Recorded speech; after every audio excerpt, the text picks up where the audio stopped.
The passing of Edgar Lungu on August 1, 2025, plunged Zambia into mourning.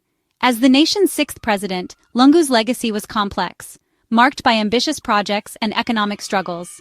His death closed a significant chapter in Zambia's history, but instead of unity, it sparked controversy. The dispute centered on his burial, pitting his widow, Edgar Lungu, and family against President Hakainde Hichilema's government. The family wanted a private burial. The state insisted on a public national farewell. This clash raised a fundamental question: who controls the final rights of a national figure, the family or the nation? The debate quickly became a national conversation, highlighting the tension between private grief and public duty. In Zambia, as elsewhere, the personal and political are inseparable, especially in a leader's final farewell.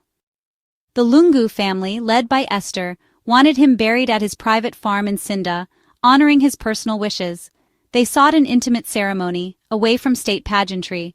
The government, however, announced a full state funeral, with plans for a public viewing and burial at Embassy Park, the official resting place for Zambian presidents. For the state, this was about national honor and tradition. The family saw it as an intrusion, arguing that a funeral should be a family affair, even for a former president. The government countered that Lungu belonged to the nation, and a state funeral was both a constitutional and traditional obligation. Both sides stood firm, turning a moment of mourning into a standoff over legacy and authority. The question loomed: should a leader's burial reflect public protocol or private wishes? The answer would set a precedent for Zambia's future. Edgar Lungu became the face of the family's resistance. She insisted her husband wanted a simple burial at his farm, framing the government's plans as a violation of his dignity and their right to grieve. The family's strained relationship with the current administration fueled suspicions that the state sought to control Lungu's legacy. When Lungu died in South Africa, Esther's legal team secured a court order there, blocking the Zambian government from repatriating his body without family consent. This bold move forced the government to negotiate, turning a domestic dispute into an international legal battle. Esther's actions symbolized a family's determination to protect their private grief from state overreach. Her stand resonated with many Zambians, making her a central figure in the unfolding drama. The conflict was no longer just about burial. It was about who gets to write history. President Hichilema's government argued that a former head of state is a national asset, and a state funeral is a matter of law and tradition. Embassy Park, they said, is a national shrine, and deviating from this protocol would undermine the presidency's dignity. Officials insisted their stance was about respect, not politics, and that a state funeral was the highest honor for Lungu's service. Allowing a private burial, they argued, would fragment national memory and deny citizens a collective moment of mourning. The government also saw political risks in ceding control, fearing it would weaken their authority and the symbolism of state continuity. By insisting on a state funeral, they aimed to project unity and order, reinforcing national customs. The public ceremony was meant to help the nation process its loss together.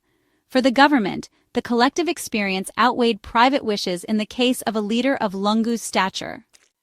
Zambia's funeral dispute echoed across Africa, where the deaths of powerful leaders often spark battles over legacy. Similar tensions played out in Zimbabwe with Robert Mugabe, whose family won the right to a private burial. These conflicts highlight the struggle between modern statehood and traditional customs. States seek to create national heroes through official ceremonies, while families emphasize ancestral lands and private rituals. The Lungu case exposed the clash between centralized authority and family rights. Who owns a leader's legacy? The state, the party, or the family? The way a leader is buried shapes how history remembers them. In democracies like Zambia, families can challenge the state, as Edgar Lungu did through the courts. The episode showed that even in matters of national symbolism, state power has limits. The standoff ended through compromise, guided by legal intervention and public pressure. After negotiations, both sides agreed. The state would hold a memorial service in Lusaka, then the family would conduct a private burial at Lungu's farm. This solution honored both the public figure and the private man. The nation breathed a sigh of relief, seeing the resolution as a sign of political maturity. Media and citizens alike welcomed the outcome, which balanced tradition with personal wishes. The episode set a new precedent.